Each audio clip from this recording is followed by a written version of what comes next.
So Amy over at the Homesteaders of America asked us to participate in a series of videos this week that have to do with how to grow your own food, and especially growing your own food in times of crisis like these.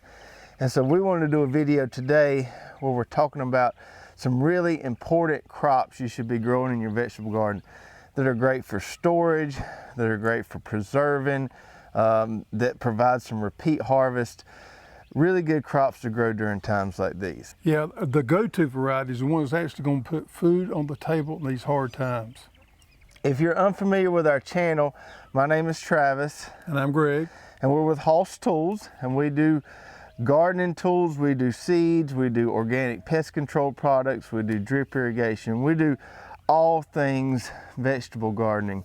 And we also have our YouTube channel here where we do several videos a week, and we have our weekly row by row show that airs on Thursday night. So if you're new to the channel, welcome. It's good to have you here. Don't forget to hit that subscribe button below and that bell button so you get notified every time we come out with a new video. So with this coronavirus going on, we've had a huge influx of seed orders. We got a lot more people gardening than were gardening before, and we've also got a lot of people that are growing a bigger garden this year as a result. Yeah, a lot of times we take food for granted. We take going to the grocery store for granted. Well, there are times in our lives, and this is probably one of them, where things is not going to be normal. And growing your own food is becoming more important than it ever has. So, you know, us helping you be successful is our goal in growing your own food. And hearing from a lot of our customers the last couple of weeks, a lot of people are not growing a whole lot of experimental crops this spring or any time this year for that matter. A lot of people are focusing on the staple crops, the ones they know they can grow well, the ones they know they can put up, preserve, and have food for an extended period of time. Yeah, you take watermelons, for example. Nobody loves a watermelon no better than I do. It's a great crop. It's a fun crop to grow. I love to eat them. But when it comes down to staple as a food source, right now is not the time to be focusing on crops such as watermelon, and to focus on other crops that's actually going to put food on the table and help you and I survive during these tough times. So today, we're not going to cover every single good storage crop out there because that would take us quite a while, but we're going to pick a few that we've got growing in the garden right now and talk about why they're a good crop to grow during times of crisis like these. Absolutely. I've been growing potatoes for the last 30 years. I can only remember maybe a year or two of those 30 years for some unusual circumstance that we didn't grow potatoes. Potatoes are always in our garden and we can always count on them. Now, potatoes is the #1 consumed vegetable in the United States. It's #4 in the world. It comes in behind corn, wheat, and of course rice. But the United States is the #1 consumed vegetable. So it's extremely important to us as a food source. Now, when you start to plant your potatoes, you want to plant them about 2 to 3 weeks before the last frost. Here in the South we live, it's around February the 14th, and we have about a 2 to 3 week window where we can get them in. It's according to what kind of year we're having. Now, we like to plant our potatoes on 36-inch rows, and I like to plant several different varieties. I'll plant the Red Norland, the Yukon Gold, and I always plant some novelty varieties such as German Butterball or French Fingerlings. They're just fun to grow. But when it comes to a good potato that you're going to count on to store and eat and keep your family fed, Kennebec White, Red Norland, and the Yukon Gold are my go-to varieties. And if I had to pick one of the three, the Yukon Gold has always been one of my favorites. It's a nice yellow potato, and as we like to say, it's got the butter already built in. It's a great potato. It tastes good, it bakes well, and it stores well. Potatoes are easy for us to grow. You always want to have good fertile soil. We like to incorporate a little compost into our soil before we plant. Potatoes love to be healed. So we heal them 2 to 3 times during the growing season. As you can see these right here, they've been healed twice. They may get another healing there. These over here have not been healed. I'll probably heal them again this afternoon. So we heal these potatoes, and we don't grow a big spot of them, but we grow probably a 30 by 40 area, and we'll get a lot of potatoes, several wheelbarrow loads off from this right here. It's an easy plant for us to grow. We grow it in the early spring, so water requirements is normally not a huge issue for us because we typically get plenty of rainfall during the time that we have our potatoes are growing. Now, potatoes, days to maturity is somewhere around 85 to 90, maybe even 100 days, just depending on what kind of year you have. Now, one of the great things that I like about potatoes is I can feed my family with a food source without any refrigeration for up to 6 months without much preparation. When I dig my potatoes, I'll store them in an area that's out of direct sunlight. It's got a little airflow, and they'll store up to 6 months. And when we get ready for some potatoes, we just simply come up to the barn, get our potatoes, and carry them back and cook them. Now, you can also can them, or as we say, jar them, and they can last anywhere from 3 to 5 years. So potatoes are an essential food source in troubled times. So if you're thinking about what you should be growing on your homestead or trying to prioritize vegetables that you should be growing, potatoes should be number one on that list. Another great productive storage crop that's important to grow in times like these is green beans, and particularly bush beans. We even like to take some of those potatoes that Greg was talking about and can them in the same jar as our green beans, and this makes a nice little complete meal here. Now, I usually don't grow a big crop of bush beans every single year, but we do it about every other year, because when we grow them, we get a lot of beans. We'll can them or put them in jars like these, and they'll usually last us for a couple years. And when our stock starts getting low, we know it's time to plant some more bush beans. This spring, I'm growing 2 varieties of bush beans. One I've grown before and one I've never tried before. These 2 rows right here are momentum bush beans, which is a variety I've tried several years ago. It was a really, really productive variety for me, so I'm excited about trying that one again. And then over here, we've got these Royal Burgundy bush beans, which makes a purple bean. And I'm really excited about trying those. I've never canned any of those, never grown any of those. So I'm really excited to see if those can well, or maybe they're best eaten for fresh production. Either way, we should have some good, solid crops of bush beans here and plenty of harvest to put up for later. In my garden, I like to grow a lot of things in double rows. That way I can maximize the production and get twice the yield from the same length of row here. And that's what we do with these bush beans. So we grow a lot of things around here on drip irrigation because it's so hot down here in the deep south. So we have our buried drip tape right here, and then we plant a row of beans on each side of it. That drip tape feeds both of these rows really well, keeps them nice and watered and happy.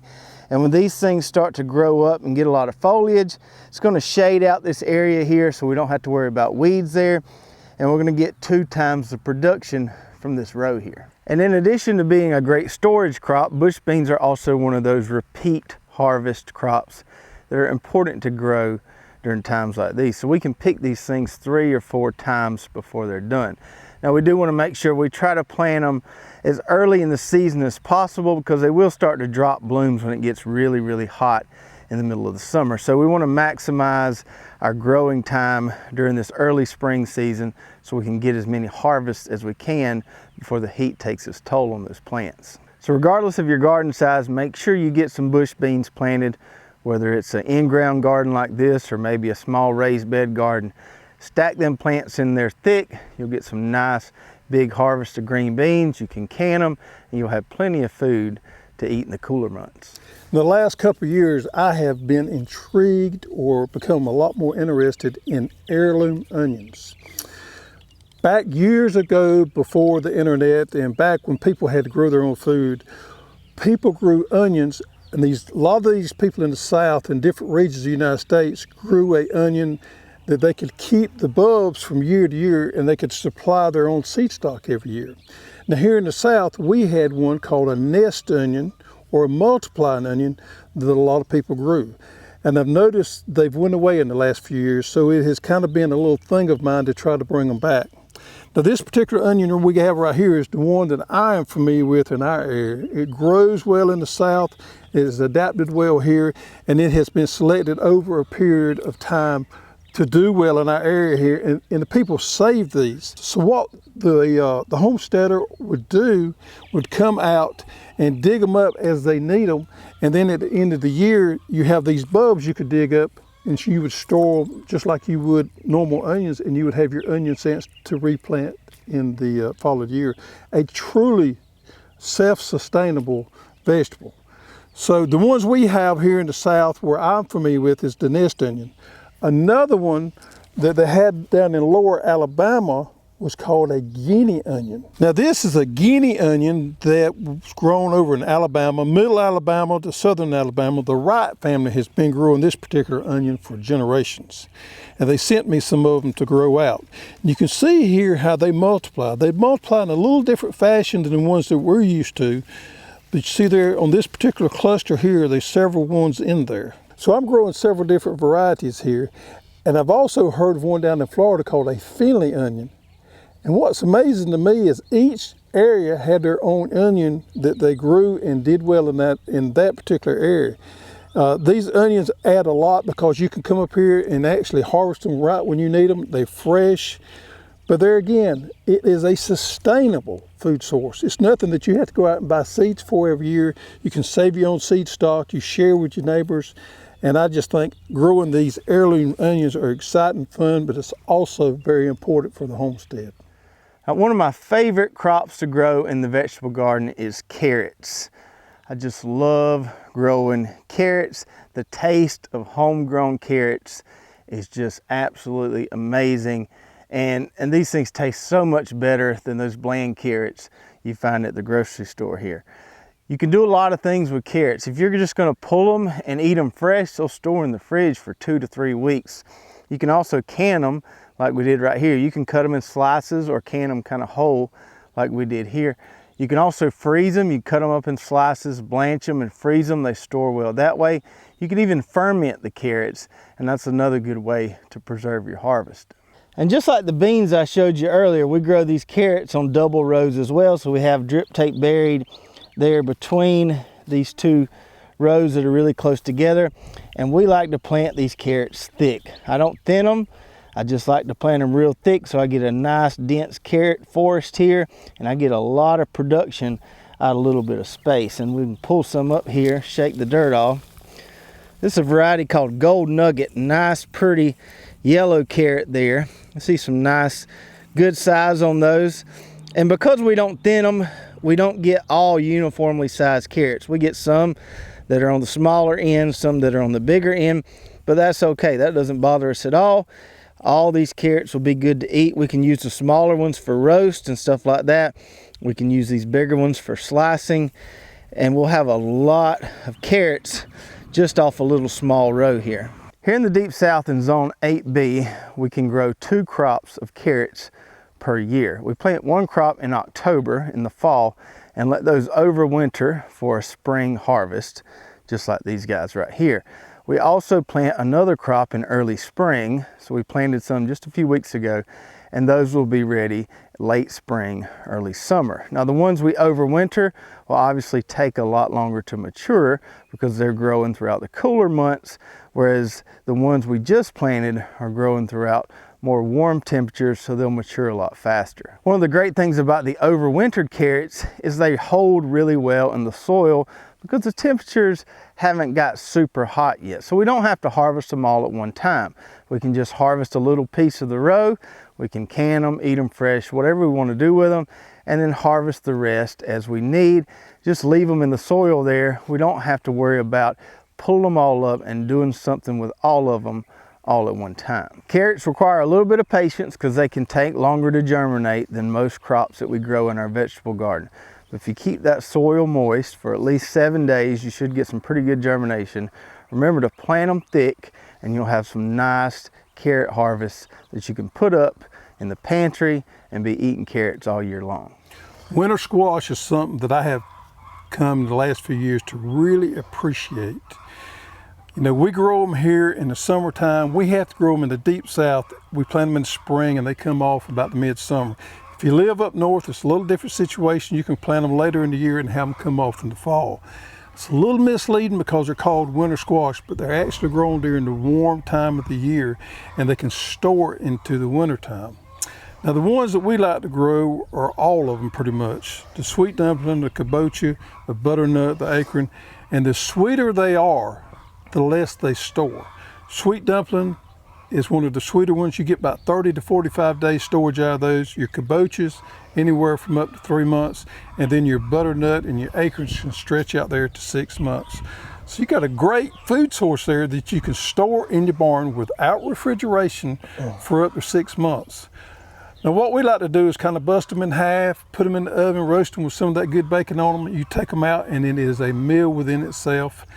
And they're absolutely delicious, and they're nutritious for you, they're good for you, and you can go up to the barn, you can have that food source there when you need it without refrigeration, which I think is a huge plus. And so this year we've got 2 varieties that we're growing seed crops for. The one over here is called Cherokee Tan Pumpkin. We grew that last year. Probably the most disease-resistant variety of pie pumpkin we have ever seen in our life. It's just absolutely amazing how huge those plants get. And then we've got this one here, which is called an Algonquian squash. A lady from Washington State sent us these to try to grow out a seed crop of these. This is an old heirloom variety that's, as far as I know, not being sold as seed anywhere, but supposedly a great variety, and we're really excited to be able to bring, or try to bring, this one back as we have somewhat started to bring the Cherokee Tan back.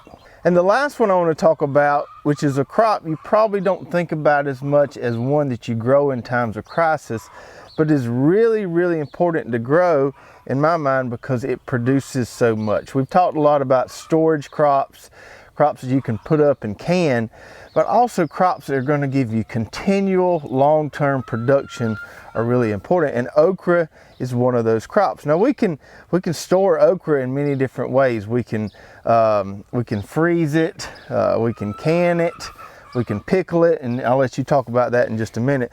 But we've got our okra transplants here, and you can direct seed okra. Okra likes warmer soil to germinate, but in the spring we like to transplant our okra because we can get a jump start on the growing season that way. And this year I'm growing my favorite variety, as I always do. I've got a whole flat of this jambalaya okra. That's our most productive variety. We've done trials and trials over the years. That one is a home run producer, so we always make sure we grow plenty of that. And then over here, I'm doing some other trials with some more heirloom or specialty varieties. I've got a cowhorn okra, which is a great okra. If you don't have time to pick your okra every other day or so, it stays tender at longer lengths. We've got red burgundy, which is a really good producer for us. Nice, pretty red pods. They do stay tender a little longer as well. Got one called Silver Queen. We've never grown before. A nice light colored pod. And then the Star David okra, which makes kind of a real fat okra pod that's really good for frying. We talked about frying. You can do okra and tomatoes over rice. And one of our favorite ways to eat them is pickled. Yeah, okra is a staple food source here in the South. It's part of the mallow family, and it is somewhat drought resistant. So you can grow this in very hot conditions, and if you don't have the amount of water you think you should, or you have a little dry time, you can still produce good okra, even though it's a little bit on the dry side. It prefers to have irrigation for abundance, productivity, but if it does turn off a little bit dry, the plant will stay there and it will withstand some dry weather. Now, here we go. Look at there, pickled okra. We pickle this okra and put some herbs and stuff in there, and this makes a great snack or an addition to any good meal. And this pickled okra lasts for anywhere from 3 to 5 years. There's different recipes you can do out there according to your taste. You can do the sweet or you can do the hot. I'm not a huge fan of the hot, so we do a lot of the sweet ones. But you can pretty much play around, find the recipe and find the herbs and things to put in there to suit your taste buds. But it's a great source to have on the shelf in hard times. A lot of people ask, well, how tall does okra get? And most okra, if you let it grow long enough, can get on up there to 7 to 8 foot tall. Couple ways you can handle that. A lot of our customers, what they'll do when it gets 4 or 5 foot tall, they'll cut the tops off of it. They'll do what they call topping it, and it'll make more of a bushy plant and promote more lateral growth. Usually what we do around here is we plant 3 succession plantings of okra per year. So once it starts getting tall and difficult to pick, we'll cut it down and have another round ready to plant somewhere else. So we'll plant okra in the spring. We'll usually plant another round midsummer and probably another round early fall, you know, September, maybe even October sometimes, because this stuff will grow right up until your first frost date. Now, okra is one of those things that need to be, you need to really rotate where they go. They have a little bit of problem with nematodes, so you want to make sure you never plant okra in the same spot. But with the succession planting like we do, and we have okra throughout the growing season, but you need to make sure that you rotate, and about every 3 years, you want to plant okra. You don't want to plant okra in the same, you want to have a 3-year rotation. So you want to plant your okra somewhere else, and then maybe every 3 to 4 years you can come back. But nematodes can be a problem there. They have very few diseases, very few insects that bother them, and it is a great crop for us to grow here in the South. All right, guys, so I hope you enjoyed talking about several of those vegetables that we think are really important to grow in the garden in times of crisis. Now, obviously, we didn't cover everything. We didn't cover summer squash, tomatoes. There's a lot more we could talk about. And in October, when we're at the Homesteaders of America conference, we'll be doing a presentation kind of elaborating on this in a little more detail and talking about a little more growing techniques. So we hope to see you there in October. And we really want to thank Amy with the Homesteaders of America for putting this video series together this week. There's been some really great channels involved, and if you haven't seen some of the other videos, really invite you to go check those out. Lots of good topics, from animals to seed starting, all aspects of gardening. Really good stuff there. So I hope you enjoyed this series, hope you enjoyed this video, and we will see you guys next time. Stay safe and get out there and enjoy life.